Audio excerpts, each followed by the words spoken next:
On Mars, good choice, right? So all those black specks are going to disappear, and when that goes away, you're not going to see those little cover bolts down there in the bottom right and left. But you will see that the lander foot pad, and we'll be studying that in the next couple of days. Looking at the amount of dirt on it, looking at the kind of dust, trying to figure out what the distribution of particle sizes and all this kind of stuff that's really critical to putting our instruments down on the surface and up.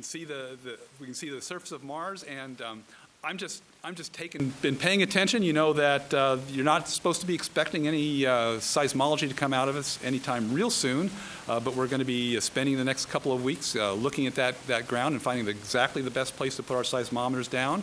It's a very, very nice looking picture. It looks pretty flat. We're very level. I think we're less than 2 degrees of tilt, which makes our job very easy to do. It's time to get going.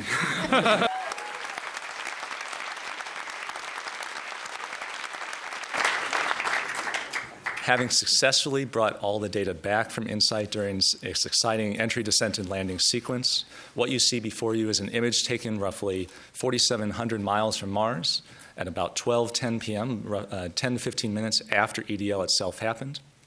And this image is really our farewell to InSight, our wish for good luck, and our farewell to Mars itself as we continue on to complete our primary mission as part of MARCO. Next is Elizabeth Barrett.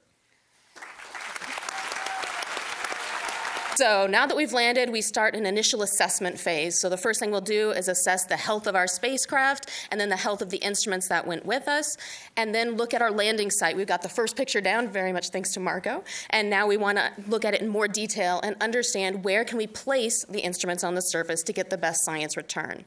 Once we make that assessment, we start our deployment phase, and I believe we have a video to accompany that. So the first thing we do is we're going to deploy our seismometer, or SEIS, to the surface.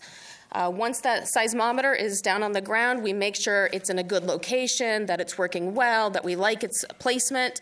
And after that, we will return to the deck to grab our wind and thermal shield, or WTS, that goes on top of the seismometer to protect it from the environment. So the wind and thermal shield is deployed directly on top of SEIS to protect it.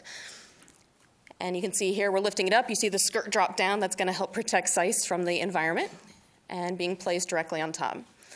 Once we've deployed WTS successfully to the surface, then we return and we pick up our heat probe, or HP cubed. And we're going to deploy HP cubed to the surface as well. And after we finish the deployment of all our instruments, making sure they're all in a good location, all in a good state, then it begins the last portion of the mission before we can actually do the full science return. We've got to do the penetration of the mole of HP cubed underground, going up to 16 feet underground. And then we also do commissioning of our seismometer, fine-tuning it so that it can detect all those very subtle vibrations on Mars to get that great science return.